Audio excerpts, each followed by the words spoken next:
We're talking today with Charles Ray Boone of Coloma, Michigan, and the interviewer is James Smither of the Grand Valley State University Veterans History Project.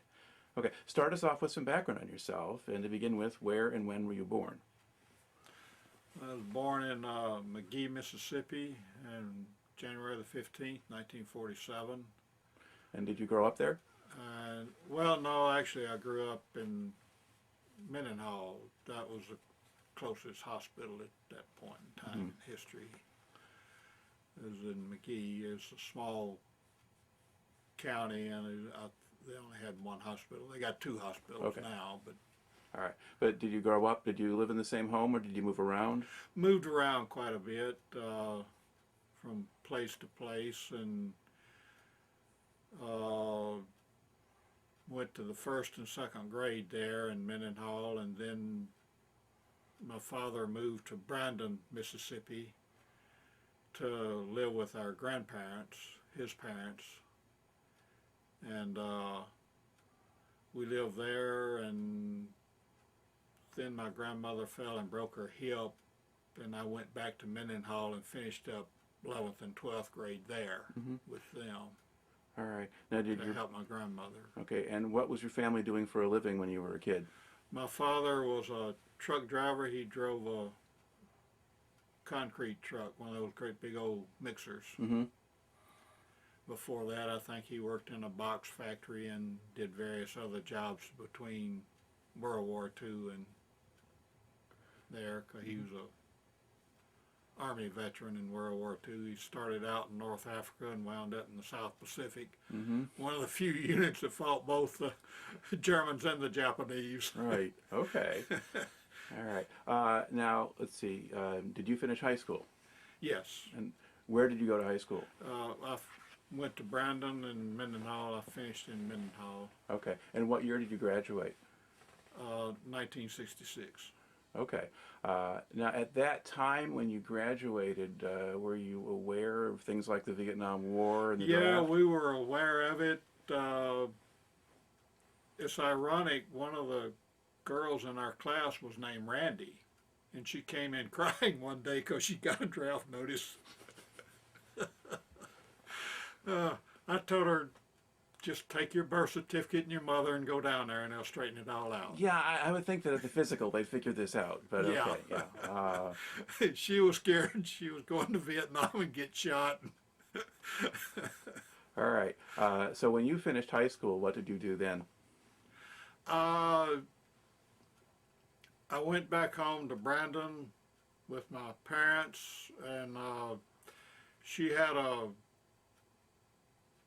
friend's son that was working in a factory, and I rode to work back and forth with him in a sleeping bag factory in Pelahatchie, Mississippi, until I got my draft notice, and I decided I'd rather join the Navy than the Army, so I wound up in the Navy. Okay, so why did you prefer the Navy?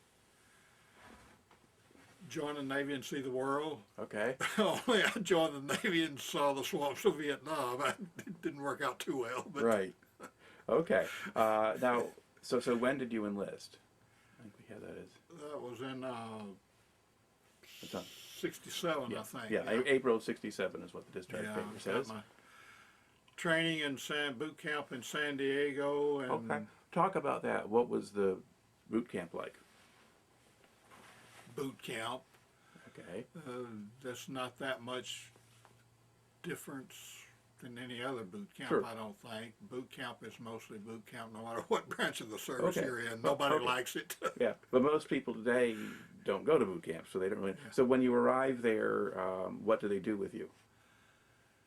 Oh, when I got off the bus, I was the only one that came from Mississippi, and I got off the plane in the airport there, and the guy saw me with my little pack and said, he looked at it and said, go there and stand with those other group, and there was a bunch of other guys over there, and a few minutes later a bus came and hauled us all off to boot camp there in San Diego in the middle of the night, and they gave us a bunk, and woke up the next morning, and one of the guys wanted to called his parents, and of course everybody was laughing at him. Said, "Don't they know where you're at?" And he says, "No, they don't.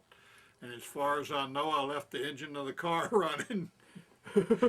he was drunk and walked by a Navy recruiting station, and next thing he knew, he woke up in San Diego. Wow. He wanted to tell Mama where his car was so she could go get it, because he figured they weren't going to let him out. Mm-hmm. All right. And so, what kinds of things do they teach you in boot camp?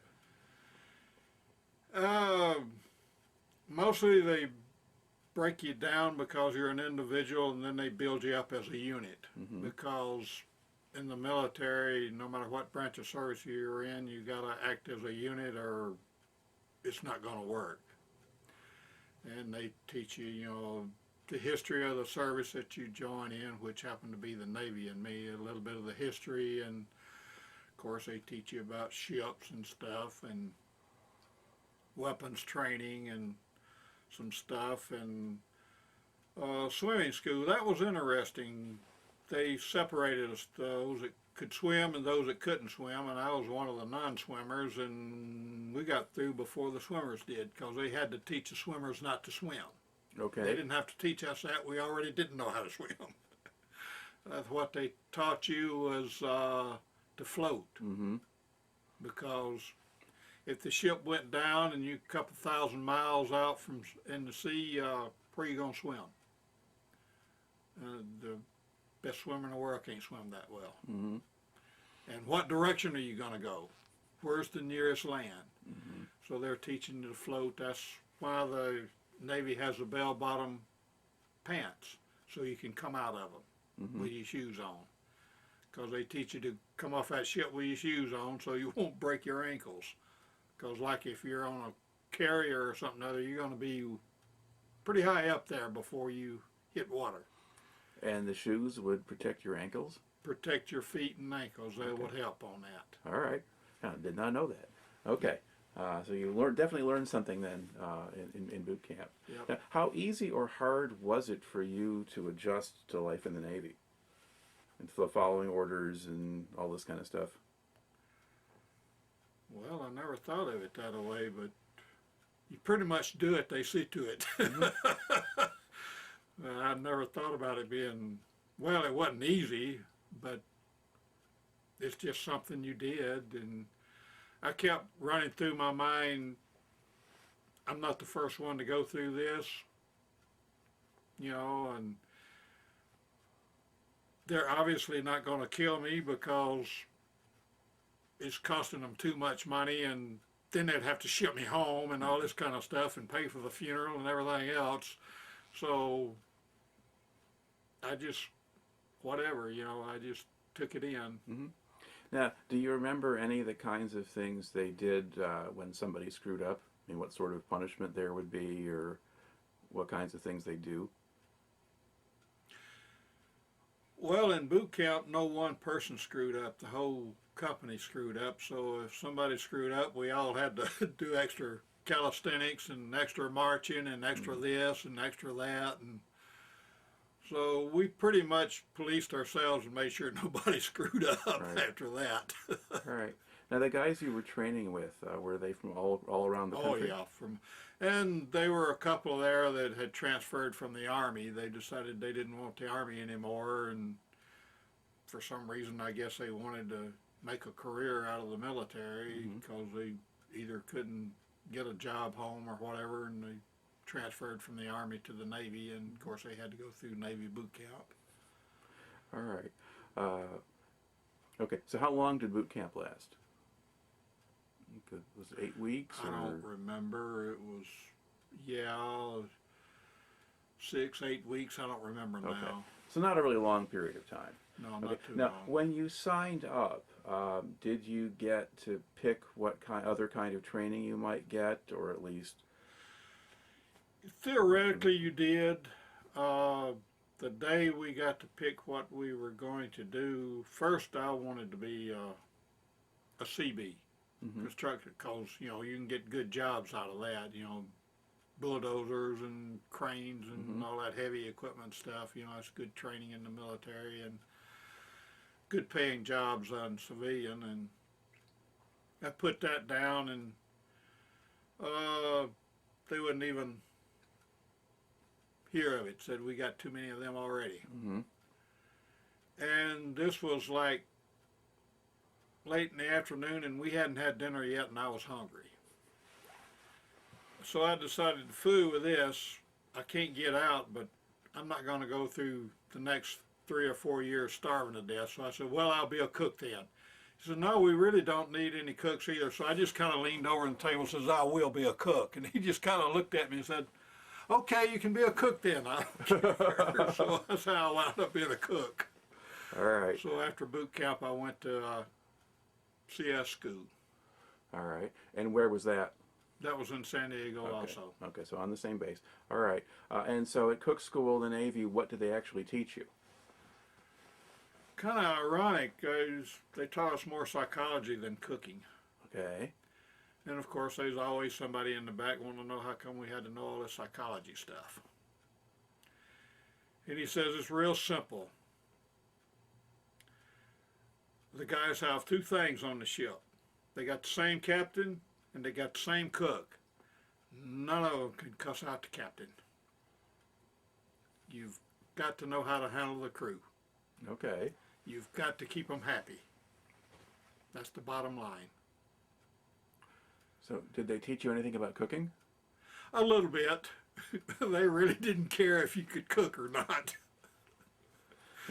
I guess I learned good enough that nobody died on me. Right. Well, I don't know, did Navy ships have standard equipment or was Oh, it? yes. Okay. Yeah, they had standard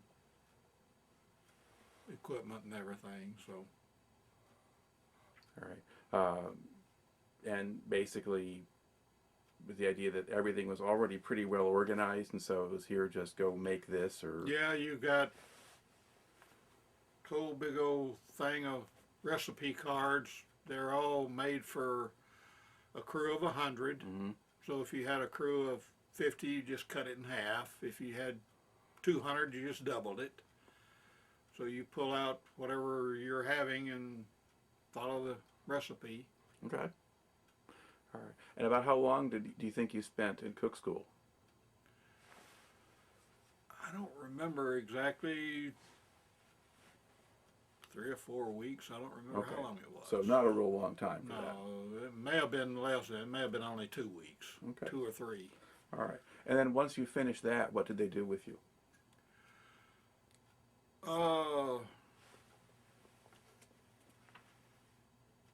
That's when I was shipped off to Kodiak, Alaska, I think. Okay.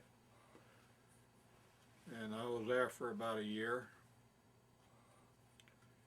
And then I got orders to Vietnam. They shipped us to back to San Diego for to Camp Pendleton Marine Camp for weapons training before they shipped us to Vietnam. Okay. Well, let's go back to Alaska. Let's talk about Alaska for a while. All right. Okay. So what base were you on there?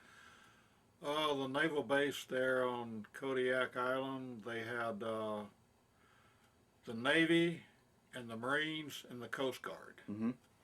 And they all ate in our chow hall. So we fed all of them.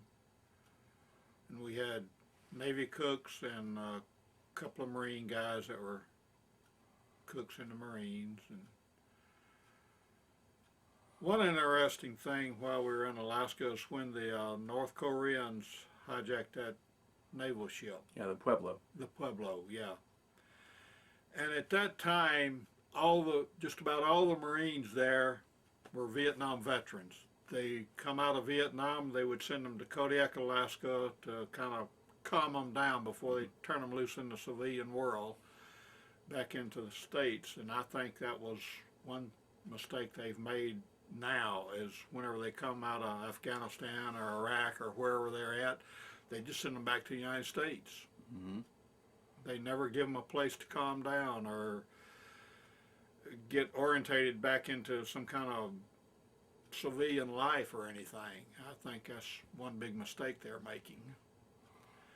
But whenever they hijacked that ship, and carried it into North Korea with the crew, they weren't going to send any raw recruits in there to get those guys. And they told them, guys, you're the ones going after them. And guess who's going to carry you? They can't walk on, I don't care how good the Marines think they are, they can't march on ocean. Right. So it was us naval personnel that was going to carry them to North Korea, and they told us all to do whatever we had to do to get our affairs in order. All right. Because they figured it was not going to be an easy thing to go to. Okay. Now, as a cook, you were assigned to the base rather Yes. than that. So, Somebody was going to be reassigned to ships. Okay. Whether it was going to be me or somebody else, they didn't know at that time. Okay. Now, you were in Alaska then for what, about a year? Or? About a year, yeah. Okay. So, what was life like in Kodiak?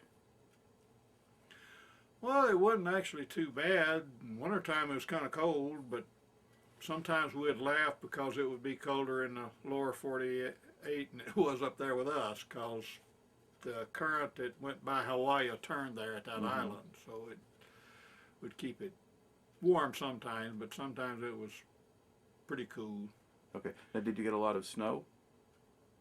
Or was it Some, but not a whole lot. We were, I guess, far enough south and close enough to the current. The current probably makes a difference because Yeah. it doesn't get to, if it stays at moderate temperature more of the time, it's not as bad. But people don't always think about that with Alaska, but there's some parts there where it's not as bad as others.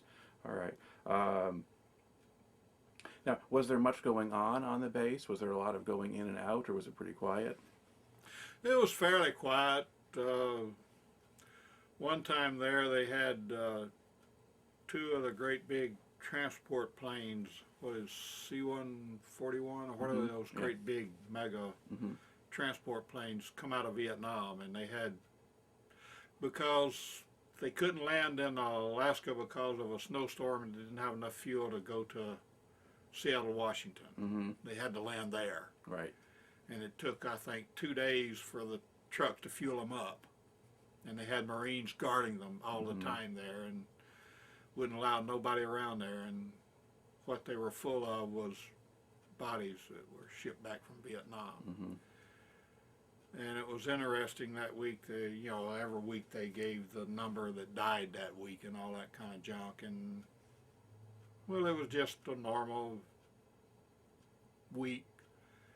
And we just kind of looked at one another because they were more than that on one of those planes, and there were two of them sitting out there. So whenever they decided they were going to build that wall in Washington, I just kind of looked at myself. I don't know how big that wall is going to be, but it ain't going to be big enough to put all those names on there. All right. Now, did you figure that they might send you to Vietnam at that point, or did you assume that since you were in Alaska you were okay? No, I knew I was okay for then, but I didn't know where my orders were going to be when that time was up. Right. All right.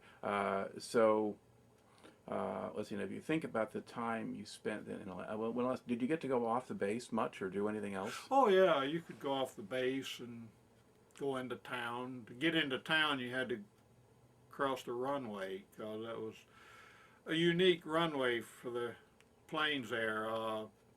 They dug out one end of the mountain and put it into the ocean, and that was the runway. One end was the mountain and the other end was the ocean. So the pilots had to pretty much come in and go out and make no mistakes because there was no room for any mistakes.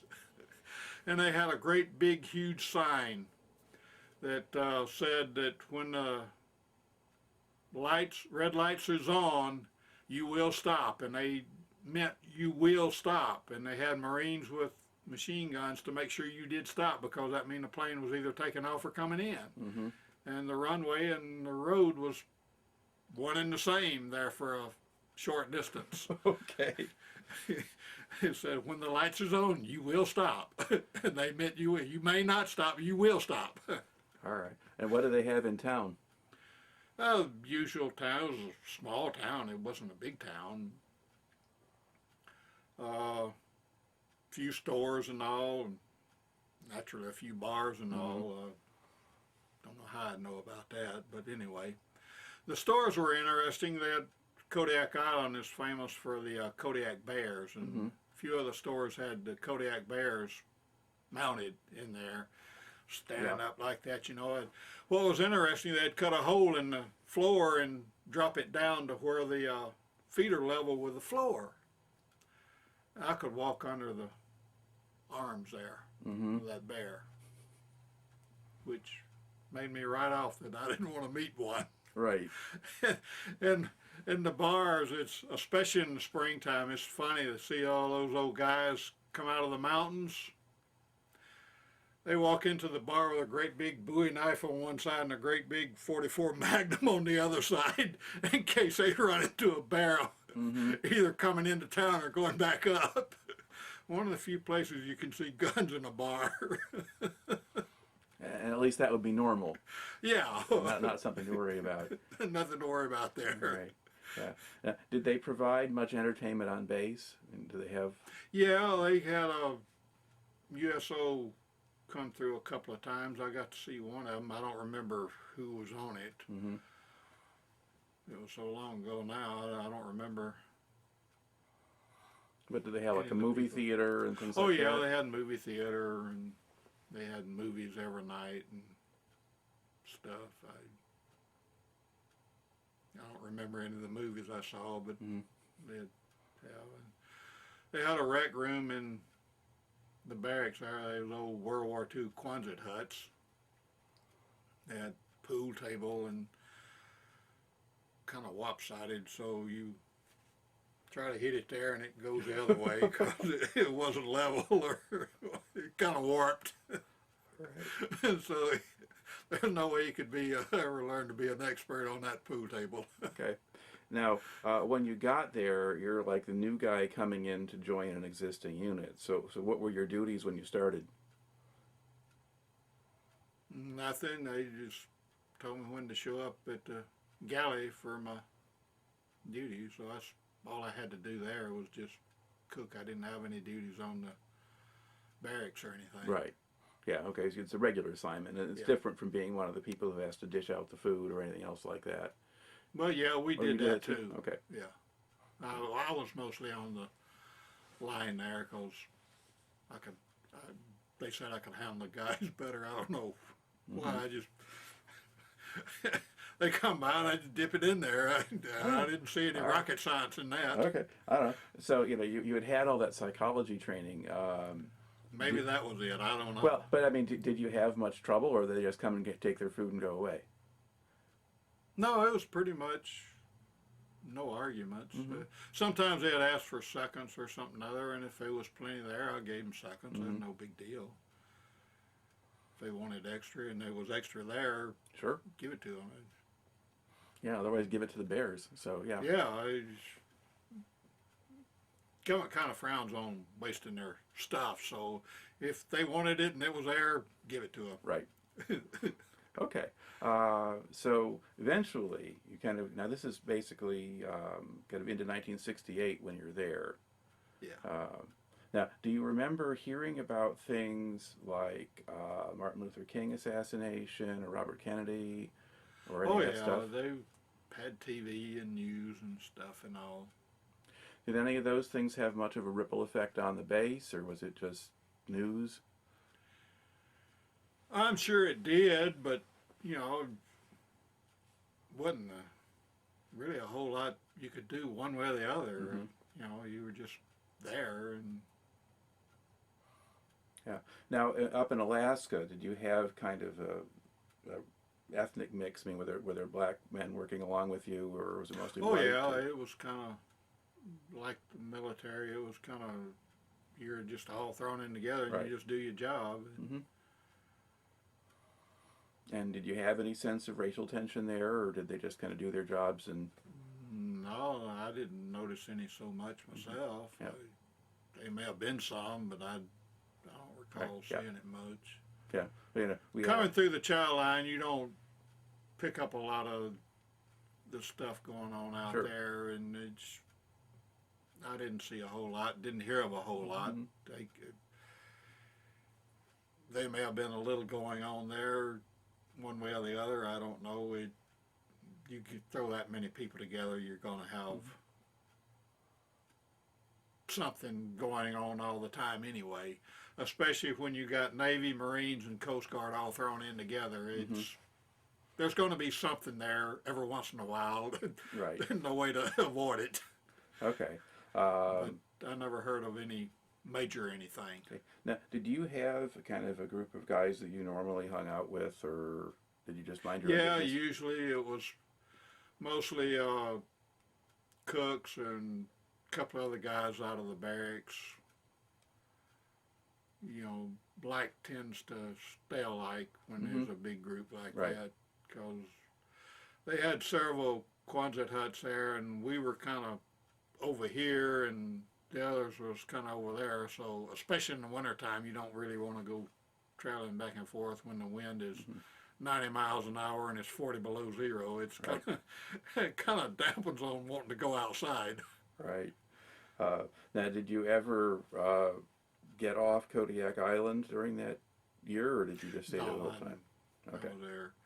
One interesting thing, one morning I looked out, it had been raining and all, and there was a beautiful rainbow out there. And we were right there by the beach, and one end, I don't know where the other end is, could have been in Hawaii for all I know, but the one end was right there on the beach. And I said, look at that. You know, the old saying that there's a pot of gold at the end of the rainbow.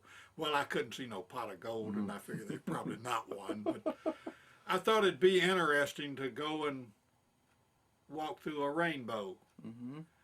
And I got down there, you can't see it. Of course not. Yeah. You're in it. You can't see nothing. I looked down, there's nothing but rocks. So I went back to the barracks and you could see it again. So, oh, they had a bowling alley there too. That was, I went in there a few times. That was interesting. I got fair, I guess, not, you know, professional, but don't give up your day job. But it was fun, something to do. Now, did you just have a regular shift that you worked there, sort of? Pretty much, yeah. And did they keep the kitchen open 24 hours, or did you do it No. in a regular kitchen? It was regular kitchen. Okay. Breakfast, dinner, and supper. Right. Okay. So, how did you find out that you were moving on? Did you just get orders one day? Yeah, you get orders one Okay. day. And what were your orders for? Vietnam. Okay, you get to go to Vietnam. Yeah. All right. I guess they figured after they froze me half to death, they'd go thaw me out. Right. Okay. So once you got those orders, how did you wind up? By what route did you go? I guess you mentioned that you went back to Camp Pendleton, California. Then. Yeah. Okay. And so now you got. So what kind of training did you get there? Weapons training. I was I don't remember, a week or something like that. Not too long. I mean, you pick up this gun, you point it that way, and you squeeze the trigger. That was 90% of that. But several different weapons: the M16, the 45, and the 30 caliber and a 50 caliber. Okay. Now, did you know what your assignment was going to be, or were you just going to go to Vietnam and find out? No, I was a cook, so Okay. I'd be cooking in Vietnam too. But did you know? But you didn't have a particular ship or base that you were going to work at. No, I didn't know. It just said Vietnam. I came off the plane. They put me in the barracks, and I was there for a day or two, and then somebody yelled my name, and they carried me to the dock. Well, I was in Saigon there, Okay. at Tan Son Nhut Air Force, at All right. the base, air base there. Yeah. In the barracks there, and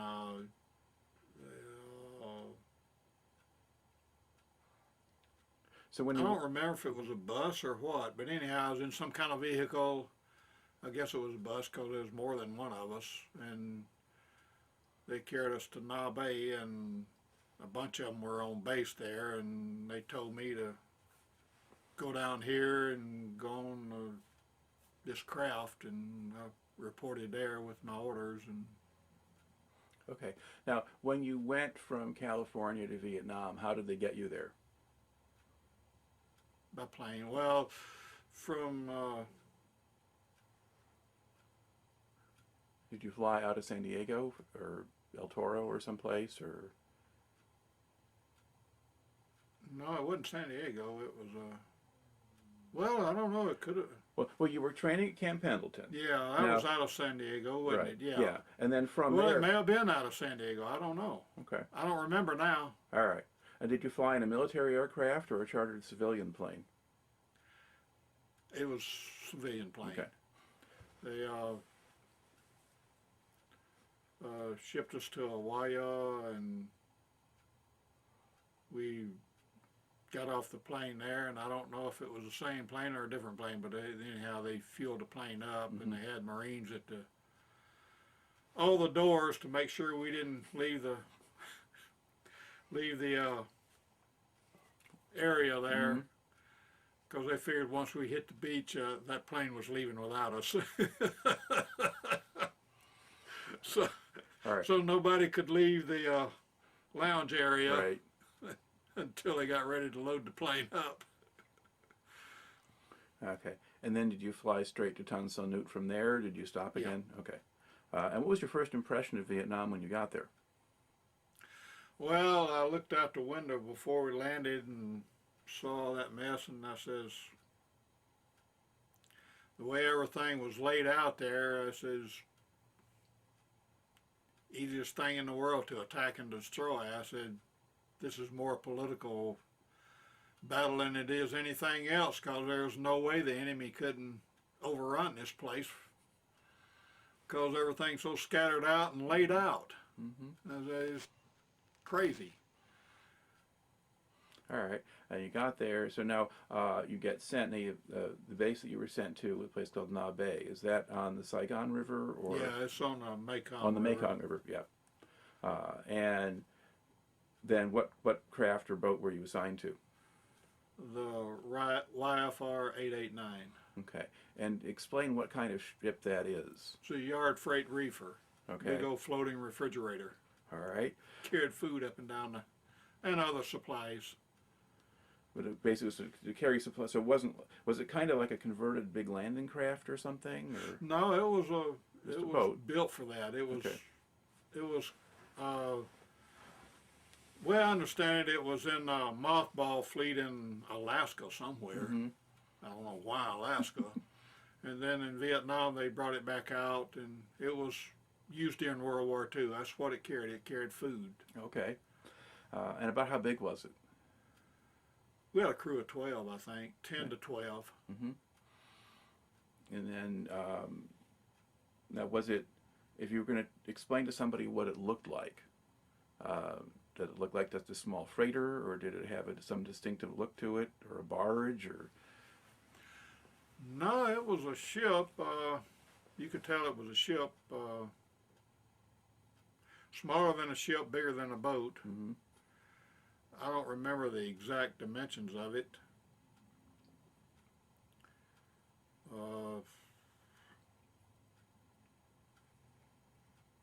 It had the forward, the forecastle, which is where I was. That's where where the galley was up there. It was smaller than this room, quite small, and some bunks in there, and then the middle of the ship, the center of the ship, had some more barracks and all, and then another deck up there. That's where the pilot house was, and the chief, our commanding officer, was a chief. They usually had chiefs there that was from Vietnam. They were being discharged. They had their 20 or 30 years in, and they were getting out of the service. And Okay. because once you were in charge of something and then put you back in the regular service where somebody else is in charge of you, was creating more problems than they wanted to deal with. So they started putting chiefs in charge that was getting out after their service there anyway. So Right. it was easier to deal with them that way. Okay. All right. Now, kind of describe what the ship actually did. When you get on the ship, now what do you do?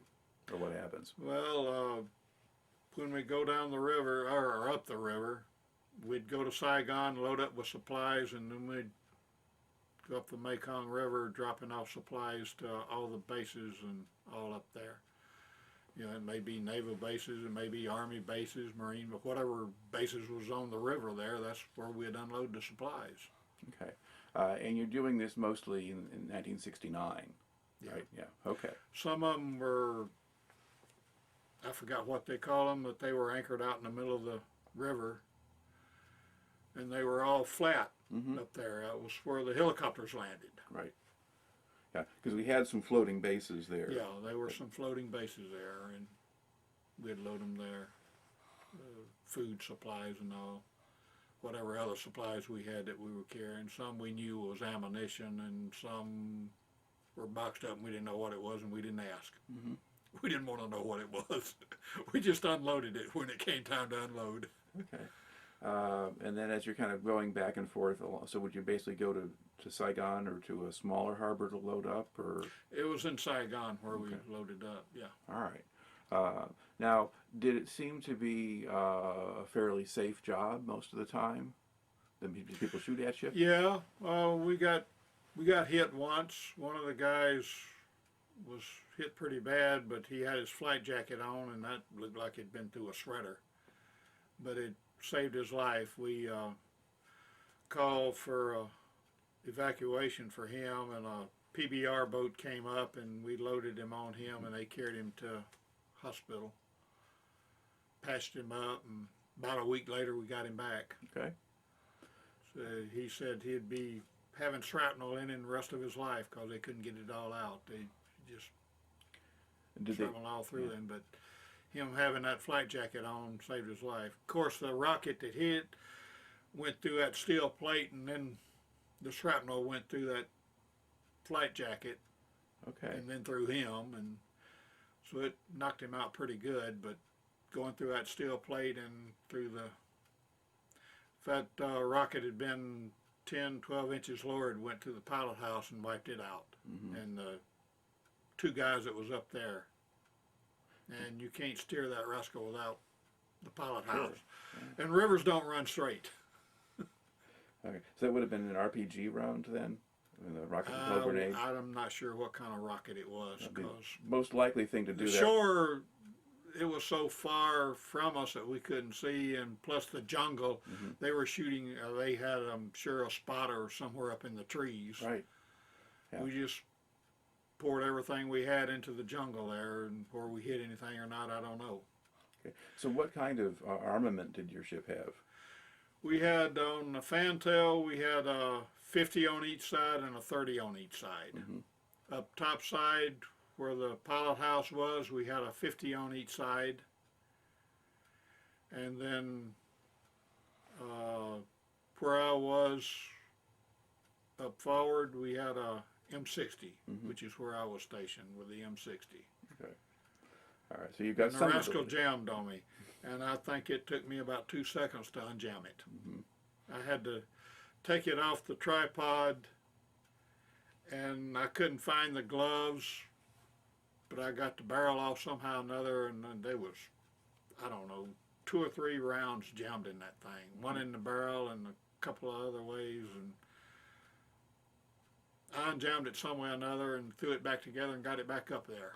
Okay. Don't ask me how, I don't know, and it must have been 2 or 3 seconds. It didn't take long to do that because I was still being shot at. Right. So you think the training helped, or was it all instinct at that point? Apparently the training, it was all instinct, but apparently the training had something to do with it because I don't remember a heck of a whole lot about it. Because I had to have paid attention somewhere along the line there. Now, most of the time when you were going up and down the river, did it stay quiet, or would you get sniper fire? Most of the time it was pretty quiet. Remember one time late in the evening we were traveling, and way off in the distance they had a firefight. The helicopters was fighting the Viet Cong on the ground there, and like I said, it was almost dark, and all you could see was tracers running up and down. Tracers going down and tracers going up, and I looked at that thing and I says, some guy in a helicopter can get out of that helicopter and walk down to the ground on those tracers. There's so many of them going up, and then he can turn around and walk back up because there's so many going up. Mm-hmm. And I never saw a helicopter go down. I don't know if they got hit or not, but I didn't see any of them go down or explode or anything. So I'm assuming they were all safe. I don't know. Okay. Now, when you would go up to Saigon, would you get off the boat, or did you just stay on the boat? Well, we stayed on the boat. They came to us and loaded it. Mm-hmm. But sometimes we would go into town to pick up supplies for us. Mm-hmm. And we'd get a truck from the base there, and we'd drive into where mostly though we did that at Na Bay, and we traveled from Na Bay to Saigon. Mm-hmm. I asked the guys one time, because one particular guy was always the driver. I asked him, well, how come he's always the driver? And they said, well, he's the only one that knows how to get to Saigon. I laughed at myself because I rode with him 2 or 3 times, and he never went the same way twice. He didn't more know where he was going than I did. He just said, well, Saigon is this way. He just got on the roads and kept going that way till we got to Saigon. Okay. Now, were the roads in that area pretty safe? They were. When the few times that we traveled, we didn't travel there very much because there was no backup for us. Whatever we had with us was what we had. There's a couple of them carried a M16. I carried a 12 gauge rod gun. Mm-hmm. Shotguns were illegal by the Geneva Convention and war zone, but you were allowed to have riot guns, and you were allowed to have trench guns, and you were allowed to have jungle guns, but you weren't allowed to have shotguns.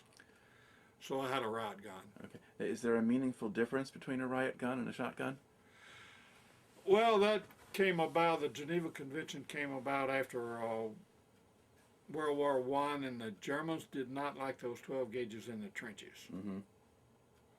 And so they outlawed it. That was one of the things that they got. So I guess either the British or the American wording made it legal to have jungle sweepers and trench sweepers and riot guns to control POWs in case they decided to riot while you were guarding the POWs. So they put those words in there. And I don't know if the Germans just didn't understand English or what, but it passed. So they had 12 gauges over there. All right. Okay. Now, what impression did you have of either Saigon or the Vietnamese countryside, whatever you saw? I guess it was typical for that part of the country, whether you were in Vietnam or Thailand or any of those Southeast Asian countries, Cambodia, any of those countries over there. I assume they were all basically about the same. So, I mean, what do you see when you go through along the roads? A lot of rice paddies, a lot of jungle. Didn't see a whole lot of anything because of the jungle, or it was all laid out in rice paddies, one of the two. Okay. And then, but of course, Saigon is a built-up city. Well, yeah, it was built up. It was a typical city for Southeast Asia, I would assume. They looked a little bit like American cities, but not a whole lot like it. You could tell that you weren't in America, especially with the signs, because none of it was in English. Well, yeah. All right. And did you see much of the civilian population? Yeah, along the countryside, that's all you saw, and in town, that's all you saw too, and they all look alike, and so unless it was Vietnamese Army, they weren't in uniform, so you didn't know which one was which, because they all dress alike. Right. The Viet Cong wore the same thing as civilians did. And would you go into any of their shops or things like that, or just, Yeah, doing a regular shop. They want to sell you any and everything. Mm-hmm. Buy this, buy that, and half of the stuff you didn't even know what it was, let alone whether or not you needed it. Mm-hmm. Okay. Did you have any sense of whether they were happy to have you there, or could you not really tell? Oh yeah, they were happy when you come in to buy something. Mm-hmm. That's how they made their living. So yeah, as long as they could keep you there and you keep buying, I was happy for them. Right. Or if you didn't have, you could trade supplies for them if you wanted to do that. If you had like big old box of Tide soap or something other, or, you know, anything, they didn't care, because they legally couldn't get GI stuff. Mm-hmm. So if you could go get a bar of soap or I don't know, a cooking pot, anything, it didn't make any difference to them. They'd trade you for anything. Because if they didn't need it, they knew somebody else they could trade it for. Right. Okay. All right. Now, when you were on your ship and you were going up and down the river, would any of them come up to you in small boats and try to offer things or sell things, or would they stay? No, we wouldn't allow anything that close to us. Okay. There was one place, a village there. On the way back, if we had any extra, like oranges or apples or anything, we'd take it and throw it out to them, and they'd come out. Of course, the kids would be in the boats and the girls would be the ones that was catching, and we'd get to where we could throw it to where they'd catch it, and then we'd throw it just a little bit further from them, and getting them leaning over and throw it out there, and they'd lean over just a little bit too much and they'd fall into the water. Of course, when they come out, of course they wasn't wearing any bras or anything like that. Cling to their body there, and but we'd laugh at them falling out there trying to catch those apples or oranges. Couldn't quite. They'd catch them at first, and then we'd throw them out a little too far from them. Did that seem to bother them at all, or did they just No. have a good time? Yeah. Okay. Because they could carry it home and eat it. Sure. It's food to them. All right. You've got some notes here. You mentioned that 69. That's the year when we landed on the moon. Yeah. We were, I guess we were tied up in Na Bay at the time. We weren't out on the river. We were just sitting there listening to it on the radio, and one of the guys said, they just don't have enough money to pay me to go to the moon. And I said, I'd have went for free. And they looked at me kind of like I was crazy, and I said, think about it. Just think. How many millions and millions and millions of dollars are they spending to make sure those boys come home? And how much money are they spending to see that we come home? And they kind of looked at me and said, well, you know, you got a point there, Boone.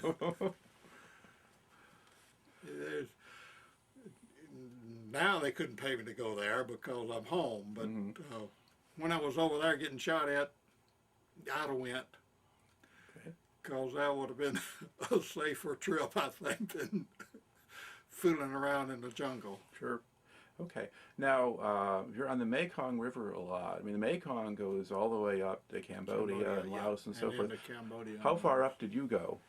We went close to the border. I'm not sure exactly how far, but we went pretty close to the border. That was our last base station there that we dropped off supplies to. Okay. Except for this one time in the middle of the night when we finished, they put a great big old sea can on our deck, and we thought we were carrying it back to Saigon. We thought we were going to be there that night because it was so dark and no moon, no stars, no nothing. Said, no, you're carrying it up there. We didn't like that at all because we knew where up there was. That was across the border. And it was kind of strange. You know how new wood smells when it's been cross-cut and all? Before we got to where that pier was, we could smell it. That's how I knew that pier was. And that wood was so new that it was glowing in the dark. was not old dark wood. We could see it. And we got there, and there was one guy there who had no idea of any kind on him. Civilian or military. And we didn't ask him who he was. We couldn't see nothing else. No other building or nothing. We unloaded the thing, and the guy said, y'all can tie up here and go out in the morning when the sun comes up if you want to. Roughly translated into the English language, the chief said, we're leaving now. We weren't staying there because we knew we couldn't call for backup because we weren't supposed to be there. All right. So was the fellow who met you there, was he Vietnamese or Cambodian, or was No, he he was an American. Okay. And we didn't ask him who he was or nothing else. We didn't want to know. We didn't care. We wanted out of there. We wanted to get back in Vietnam where we could call for backup if we got hit. Right. Okay. So that just happened one time. Yeah, just one time we did that, and that was enough for us.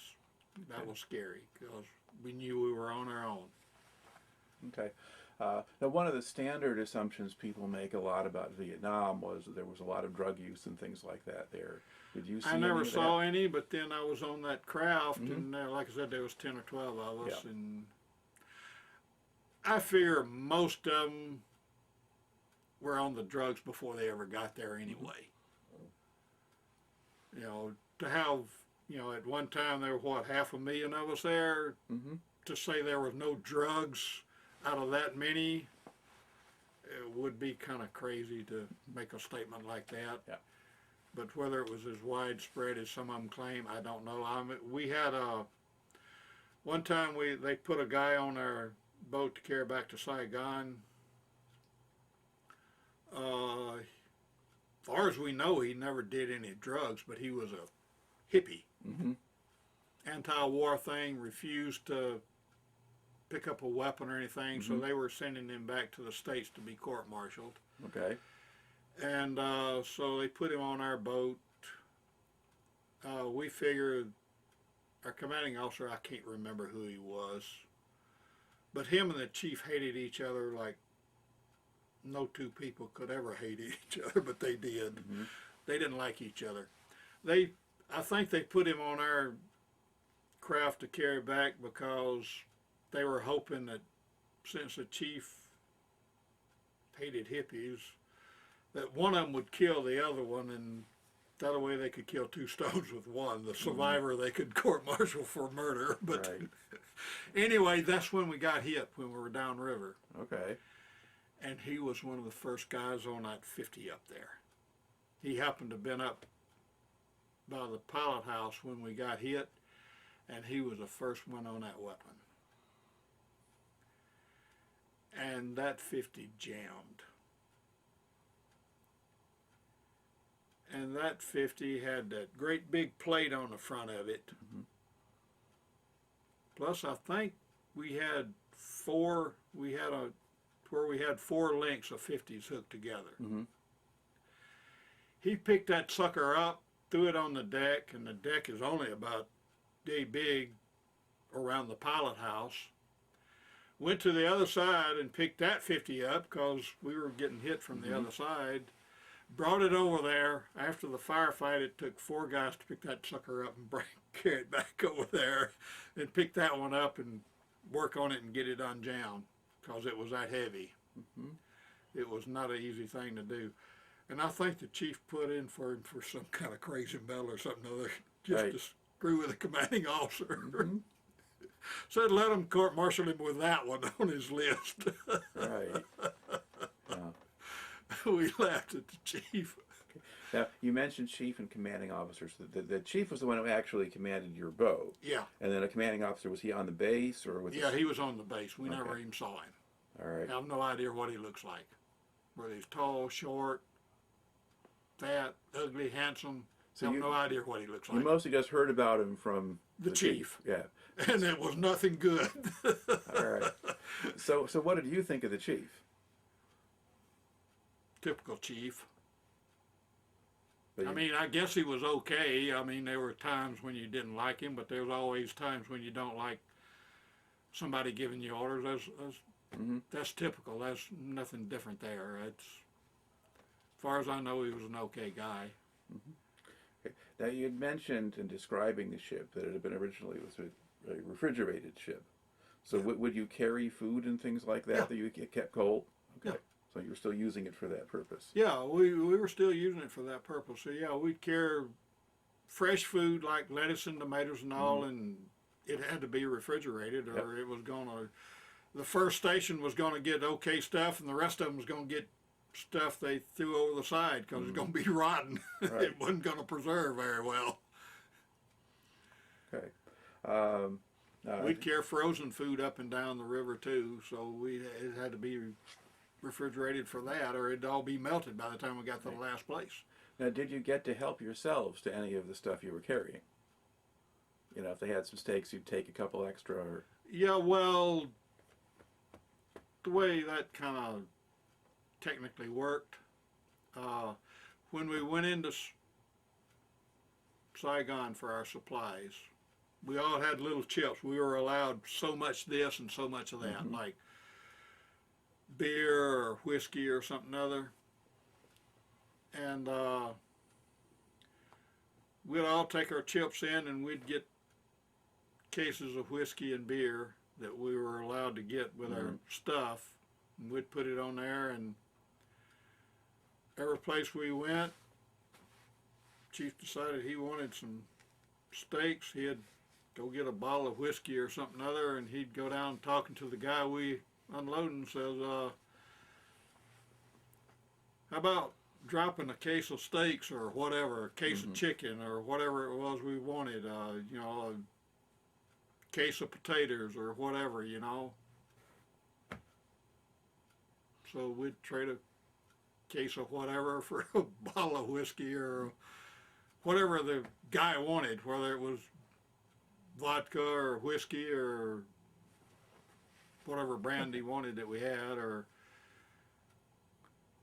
a couple of cases of beer or whatever he decided he needed for his guys that was working that day. Right. Okay. So you kind of had your own trading system in place. That wasn't too bad. Some of the guys would go get a Playboy magazine and carry it down the river, and those guys would give a mint for it because number one, they couldn't get it because, you know, Saigon was in Saigon. They were way off out here. You know, they had no way of getting anything. So anything we could carry them, they'd give anything for us, especially if it still had the centerfold in it. Because every once in a while they could get one, but centerfold is gone. That's history. So they'd buy a whole bunch of Playboy magazines and carry them down. Even if they were 2 or 3 months old, it didn't make any difference. Probably not. All right.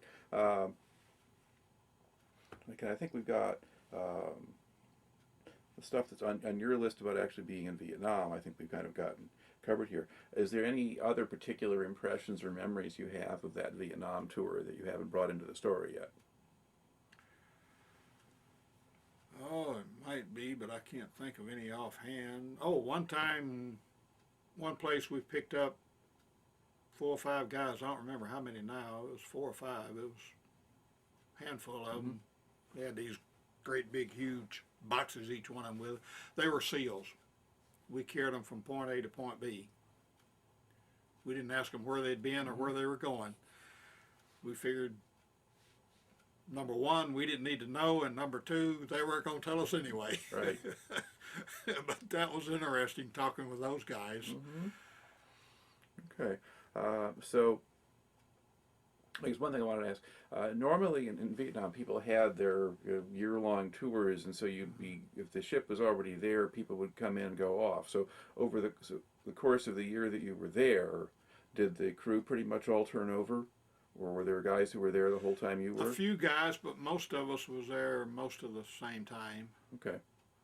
There were a few guys that left after I got there, and a few guys left before I did. Okay. But most of the crew was pretty much the same crew. Okay. Because we all got there pretty close to the same time and left close to the same time. So to a large extent, you kind of know the team you're working with, and it's pretty much the same group of guys that you've got with you there. Okay. Now, when your tour in Vietnam comes up, you've still got time left in your enlistment. So when you leave Vietnam, I guess let's talk about leaving Vietnam. What's the process for that? Well, we went into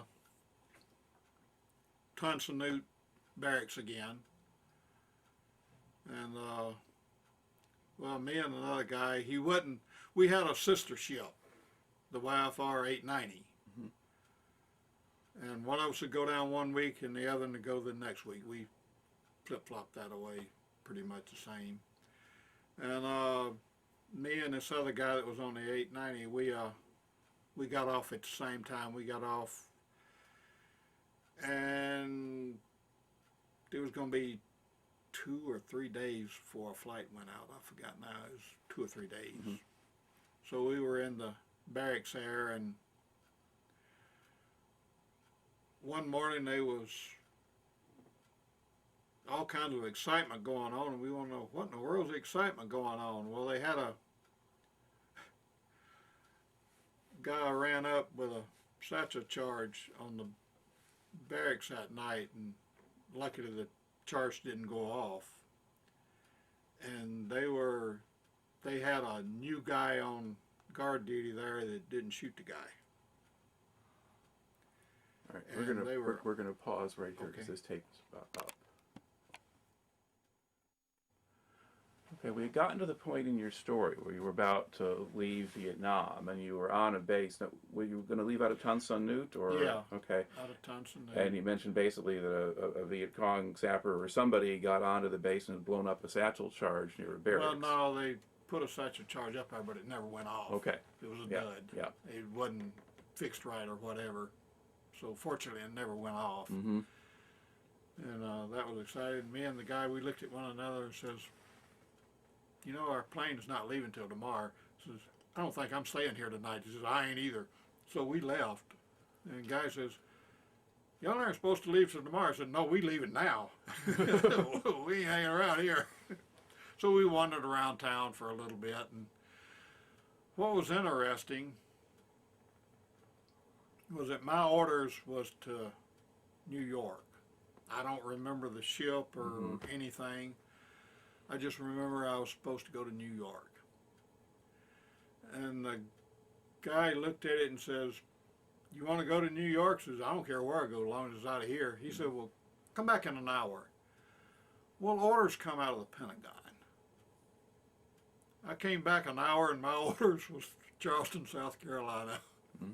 I laughed and said, "I wonder how much money he made there. I should have charged him something instead of just letting him slide." Because he had a buddy that wanted to go to New York and didn't have orders to New York. Probably to Charleston is probably where it was. He just switched the orders, I imagine. Somehow, now I don't know how he done that. Okay. But anyway, I wound up in Charleston on the USS Huntley. Okay. Now, how did you get back from Vietnam to the U.S.? Civilian plane on that too. Okay. Took the long way out. We went the long route instead of the short route. So like Japan and Alaska and down that way, or? No, through Guam. Okay. And the guy that was on the 890 that left with me, we were together, and we got there and we just flew and flew and flew, and he says, "We fixing to land in Guam." I said, "Oh yeah." And I looked out there, all I could see was ocean. I said, "Well, where's Guam at?" He said, "Well, we're turning. The wings got it covered over yet." And I said, "The wings got it covered over?" Sure enough, in a minute, the island started appearing behind the wing. It looked like a postage stamp down there. I can imagine what an aircraft carrier looks like, because it's a lot smaller than an island. Yeah, and Guam is a decent-sized island, at least. It's not like Wake Island or something, which is just a runway and nothing else. Yeah, I'm sure it was just that corner there where the... Okay. Now, did you get a leave home before you had to go to Charleston? Yeah. Okay. Yeah, I went home for 30 days and then to Charleston. Okay. Now, when you got back to the States and you were processing through, did you notice any war protesters or things like that anywhere? Well, like I said, I was there for a year, and I didn't take leave while I was there in Right. Vietnam, so I got out a few days early. It was the week before Christmas, I think. And that place was so jam-packed that I said, it's going to take me 3 days just to get to the ticket counter. Mm-hmm. And I said, the heck with this. I just grabbed my sea bag, and I just walked out the door, and because we've been flying for 20 hours or so between, well, we had that one stop in Guam to refuel and all that flying. I mean, you're just dead tired from just sitting all this time.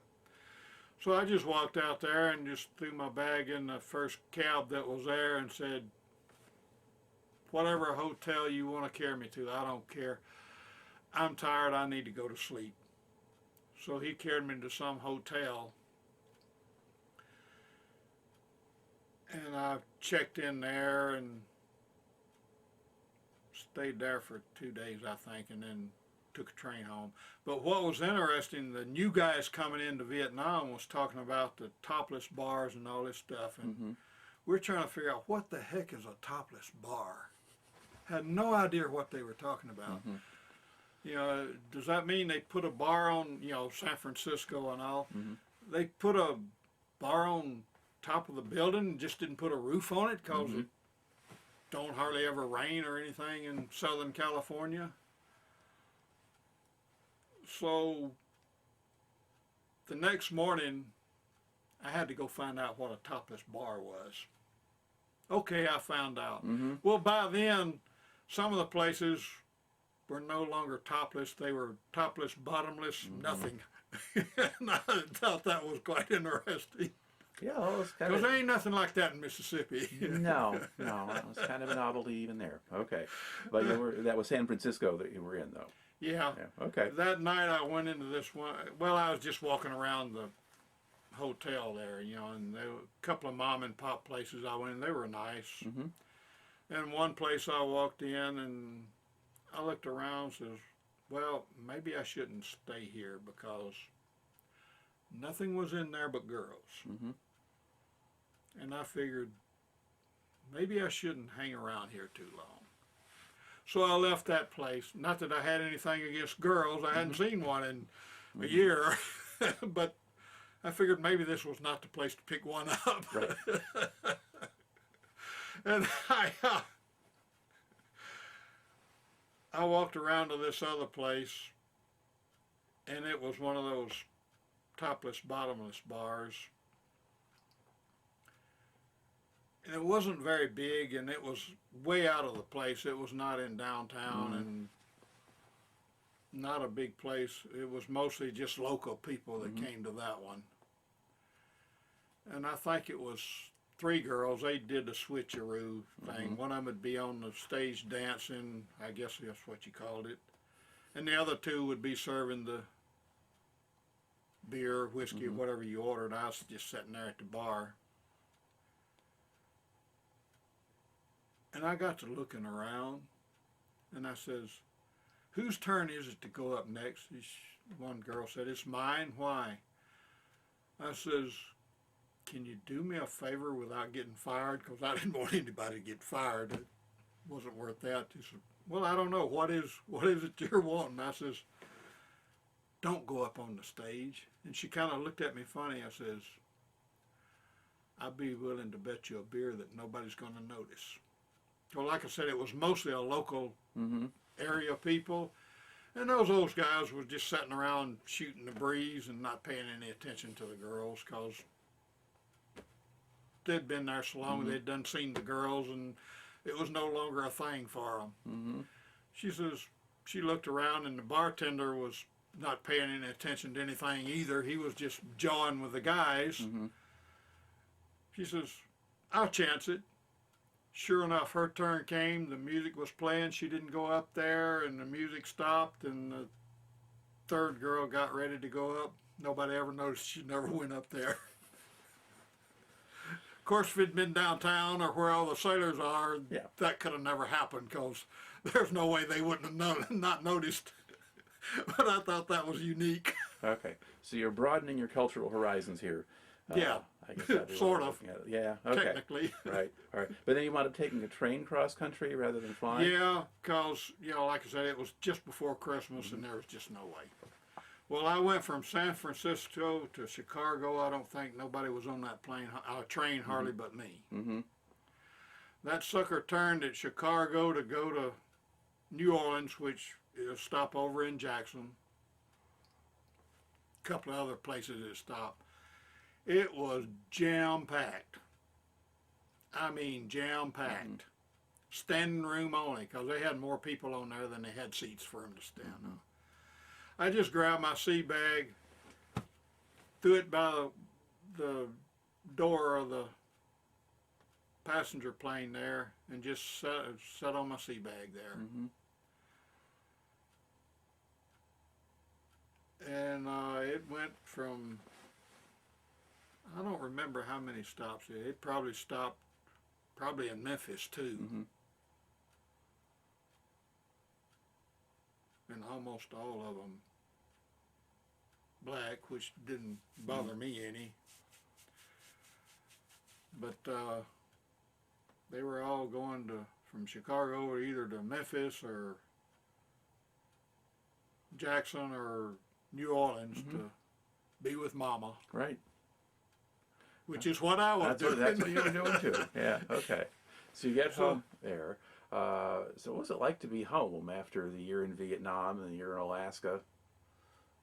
I was ready to be home. Okay. Be anywhere out of there. All right.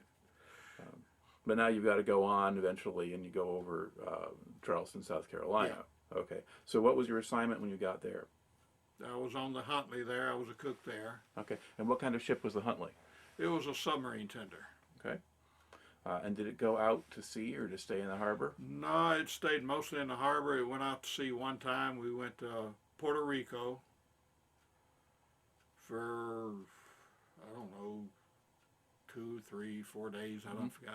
It wasn't quite a week, I don't think. Okay. Were you doing exercises or did the ship just go out there and come back?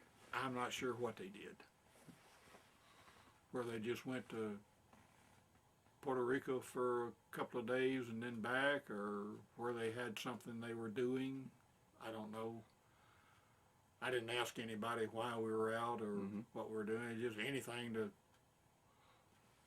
break up the monotony, I guess. I mean, when you were off, you could go into Charleston. There was a guy, interesting, one of the cooks that was with us, he was ex-Army. He was finishing out his 20 years in the Navy. He was mostly, I think, an MP in the Army.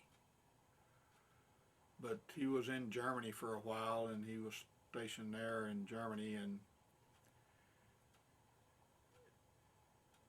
he was unique. He had unique experience in Germany. He was with one of the officers that was in intelligence, and he was one of his sergeants in the intelligence there. He did guard duty.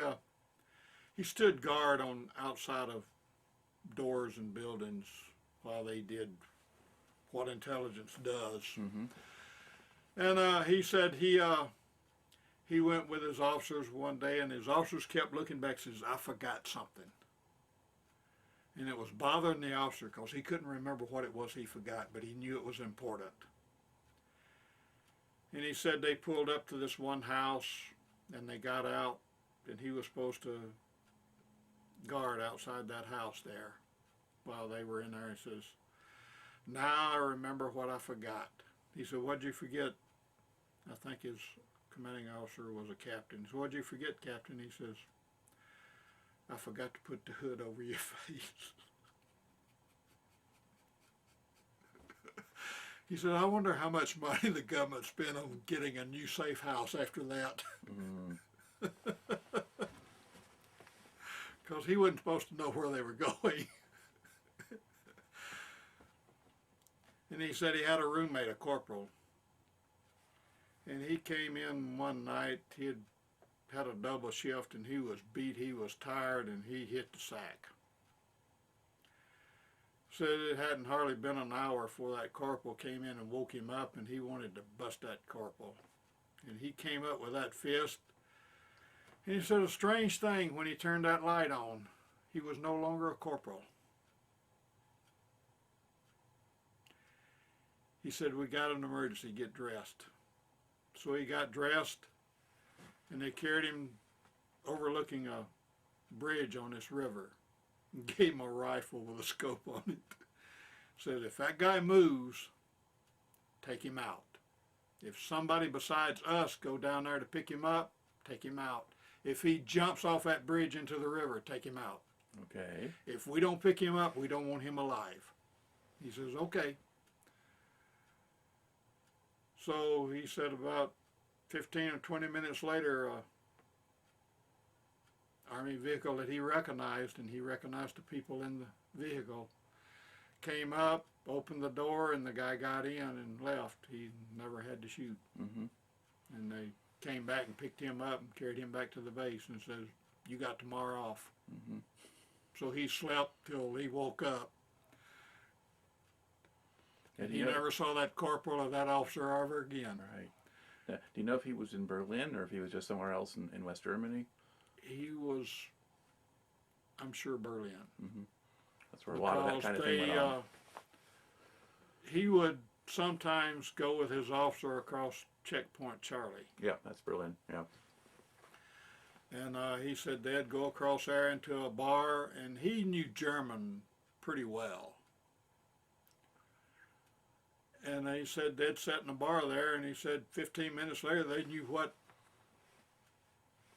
person was working which side. Mm-hmm. they knew how many the Russians had and how many the Americans had on which side there that day. Said, what a crazy world to run things. Right. So to go back here to your assignment on the Hunley. So how many were in the crew on that ship? The cooks, they were, how many of us were? They were 8 or 9 of us. It was a pretty good bunch of us. Okay. Because it was a big ship. Okay. And we fed a big crew. So you figure there might have been a couple hundred in the crew, or? Oh, the ship itself, yeah. It was more than that. Okay. There's a whole slew of them. It was a pretty good sized ship. All right. Now, and then, now did you have quarters on the ship and just sleep there? Yeah. Or, okay, you didn't. Yeah. Well, we're on base ashore. Okay. But most of the time you were actually just in the harbor? Yeah. Okay. Most of the time we were in. And did you have regular day shift kind of hours? Yeah. Yeah, and when we were off duty, we could stay on the ship, or we could go into town or whatever.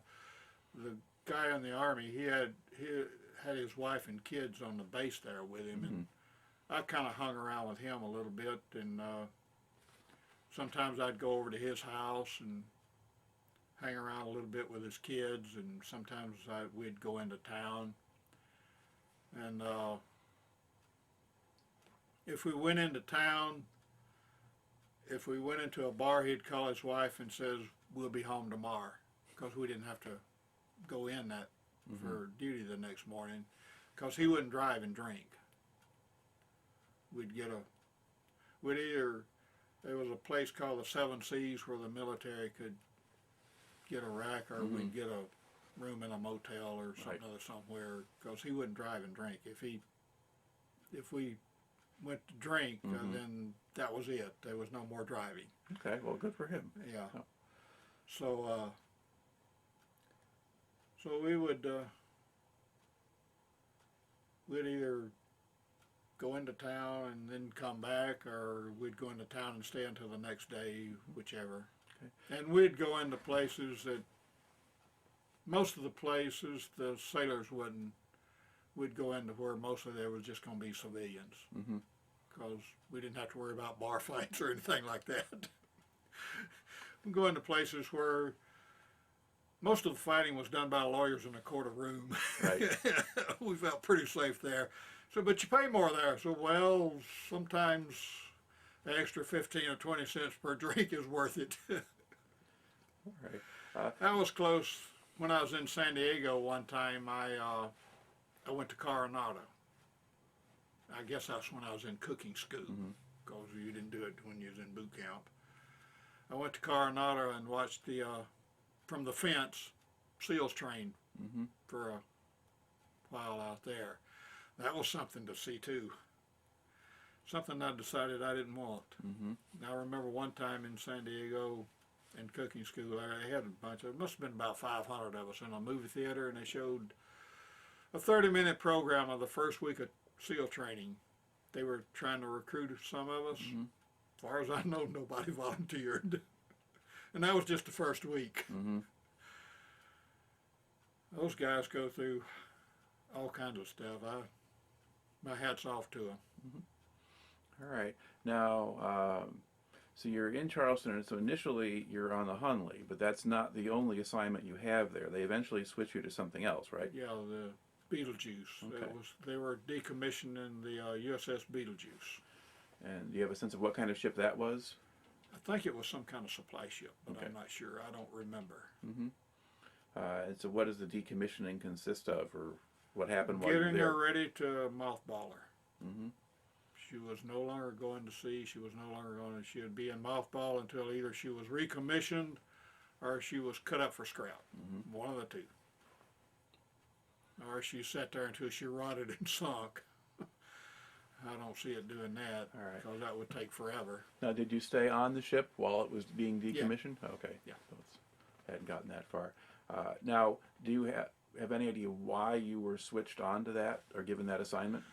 Usually, when you're decommissioning a ship, they put on people that were getting out of the service anyway, because, as the way I understand it, by an act of Congress, if you decommission a ship, you can get out of the service.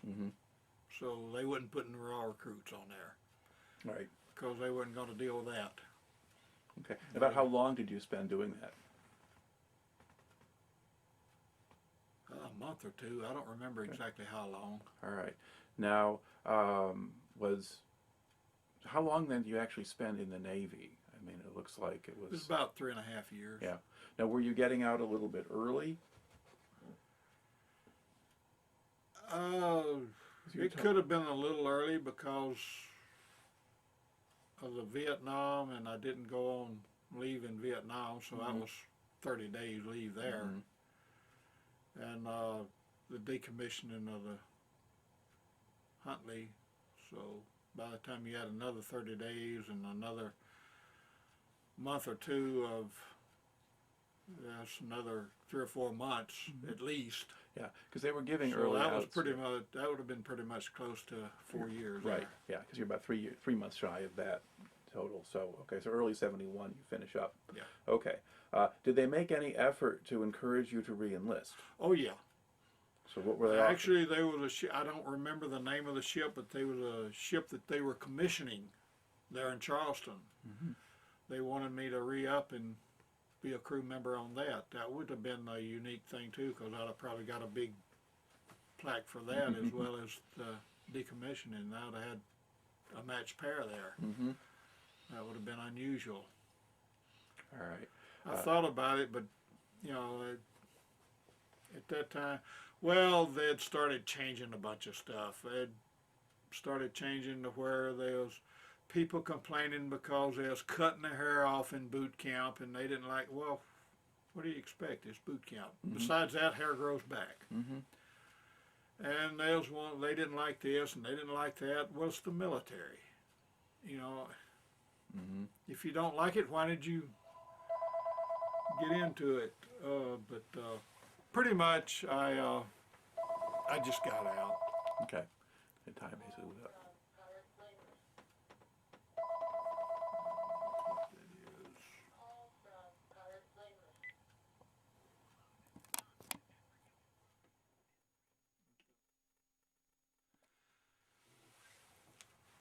All right. So basically, it was time to get out. Yeah.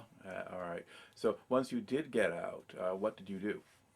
You go back home, or? Yeah, I went back home, and then I was kind of stuck there for a while because, like I said, when I stayed with my grandmother, my grandfather he had a mule. He didn't have a vehicle, so I didn't have a car, didn't have a driver's license, didn't have anything. Mm-hmm.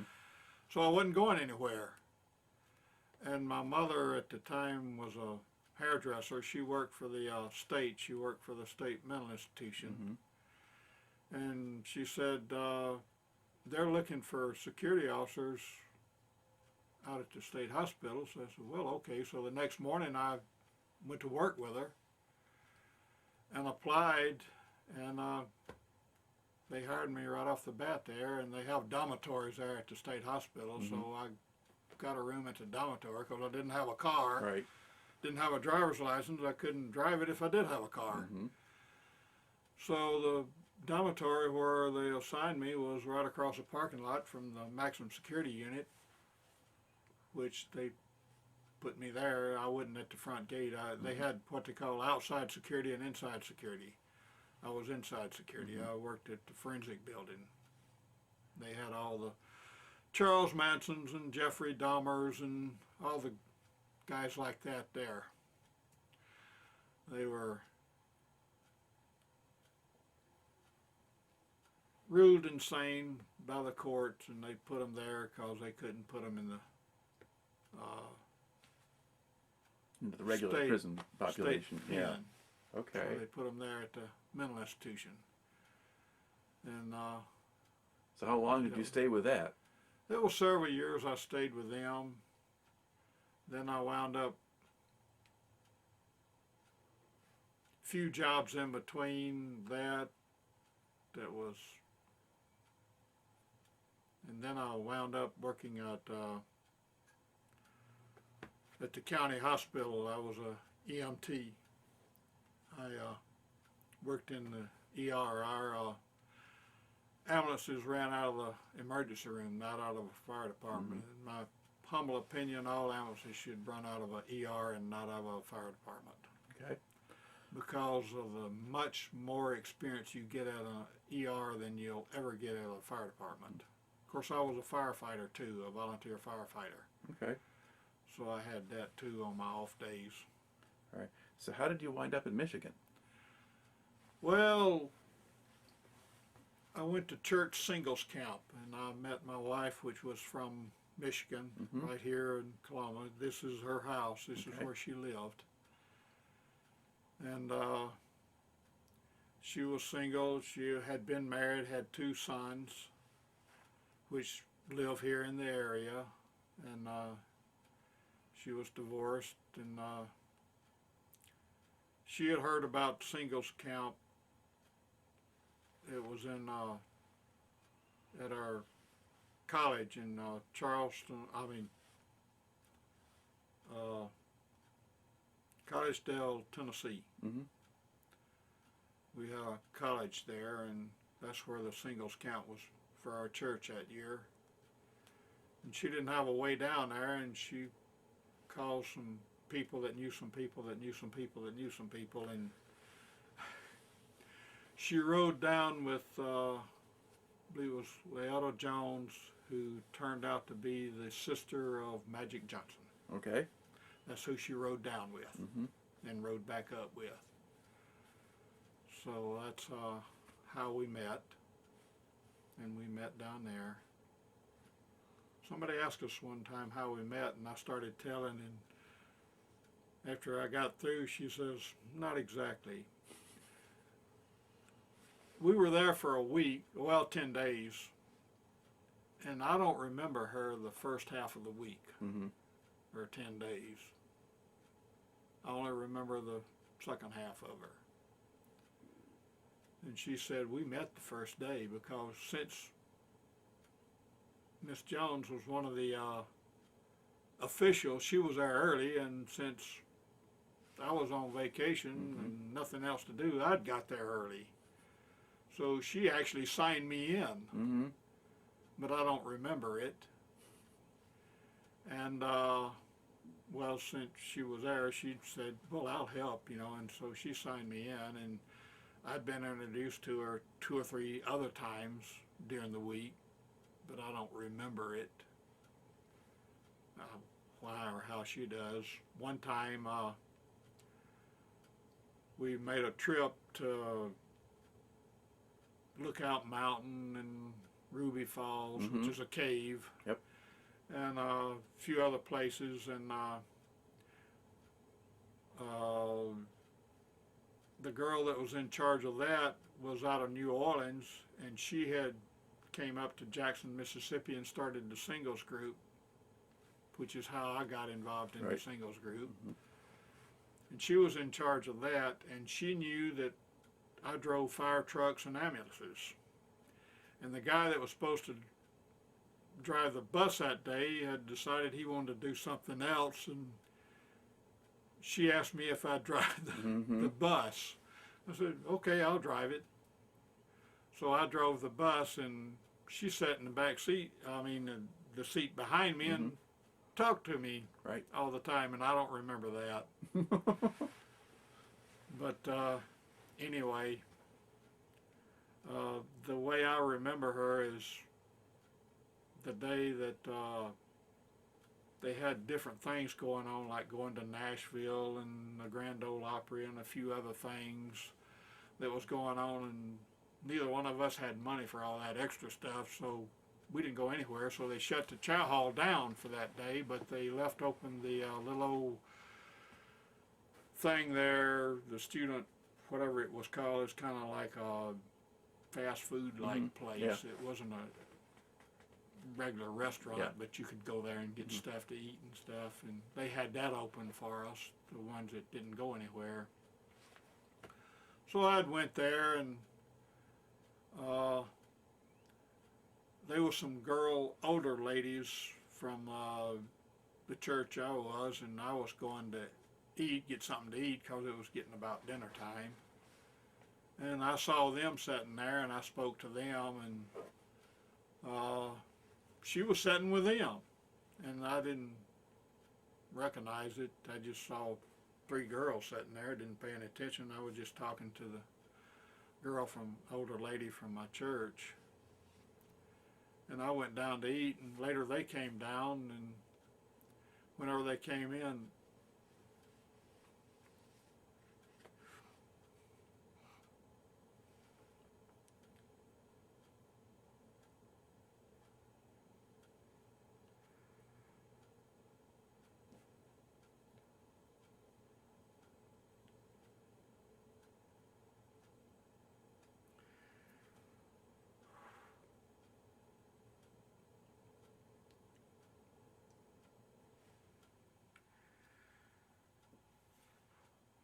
That's okay.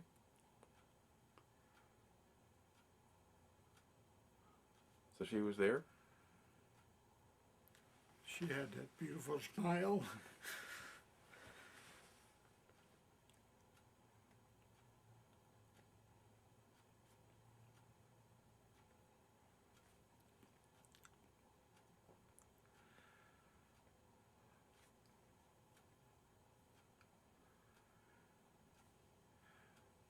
So that starts the half of the week that you remember.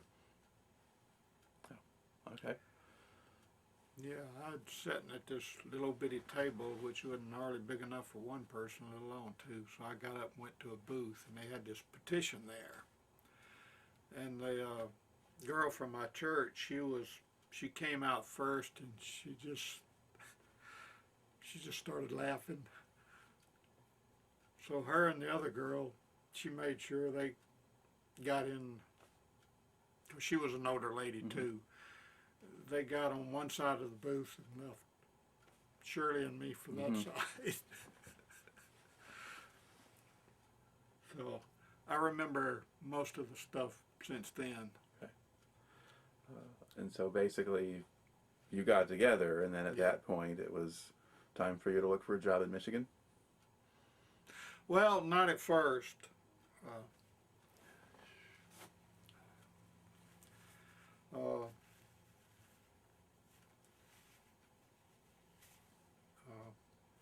Yeah.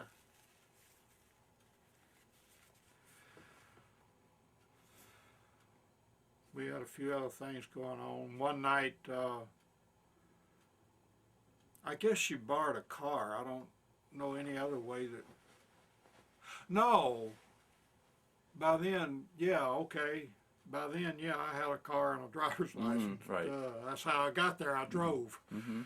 So we went out one night to a Pizza Hut and had a pizza one night somewhere in town. Mm-hmm. Somebody said there was a Pizza Hut. Go down there somewhere and easy in and easy Mm-hmm. back out. Mm-hmm. And we went for a pizza and a few other things that was going on. We made sure we were at the same meetings Mm-hmm. that was going on, seminars or whatever they called them. And then I went back home and she went back home, and we were writing somewhere. She's got all the letters and cards I sent her. I'd send most of the letters, but some, well, cards, but few letters and some cards. Over 100 of them in a year's time. She's got them all somewhere stored. Mm-hmm. And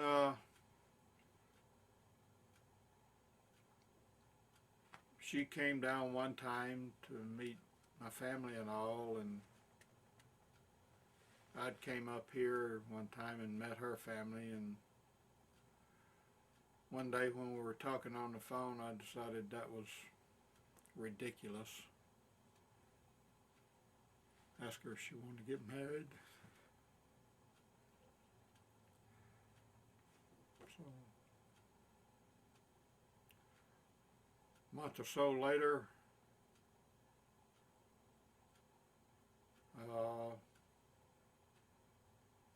I threw everything in a U-Haul and came up here. Mm-hmm. All right. And then what kind of job did you get up here? Well, first job I got was at the college down there. They had at that time they had what they call college wood products. Mm-hmm. They made pure wooden furniture. None of this phony wood stuff. It was all real wood. Mm-hmm. And they went out of business, and I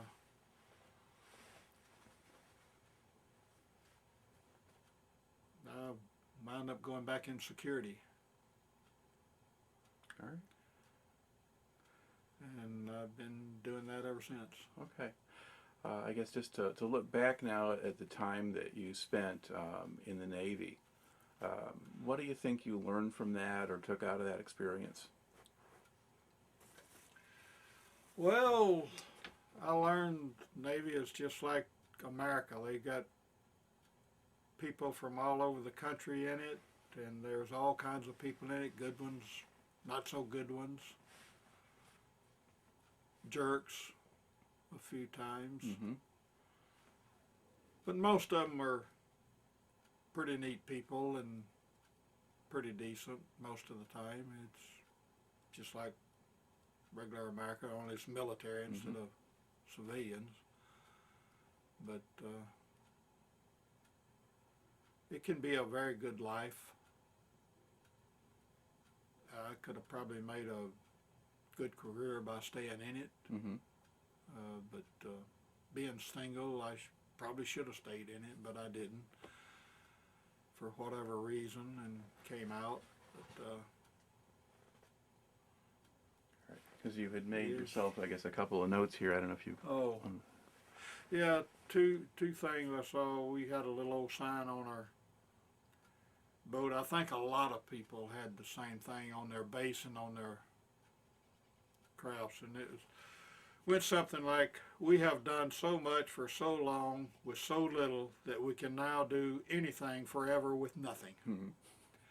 I mean, you know, the military wants you to do this and that and that and this, and half the time don't give you the right equipment or the wrong equipment or not enough of the equipment to do it in, and you got to figure out how to do it. We figure we could probably do anything we wanted to with nothing forever. Mm-hmm.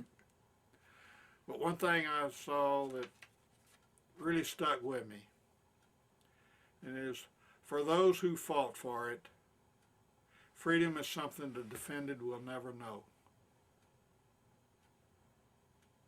I don't see how they can see how that they're free because they never fought for it. They say, it's my right. Well, yeah, you were born in this country. You have a right to be free. But you don't really know how to comprehend it or understand it because you never fought for it or had to fight for it. All right.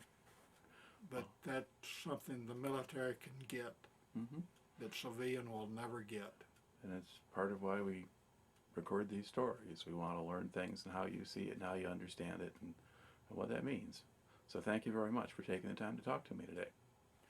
It was my honor. Thank you for asking me.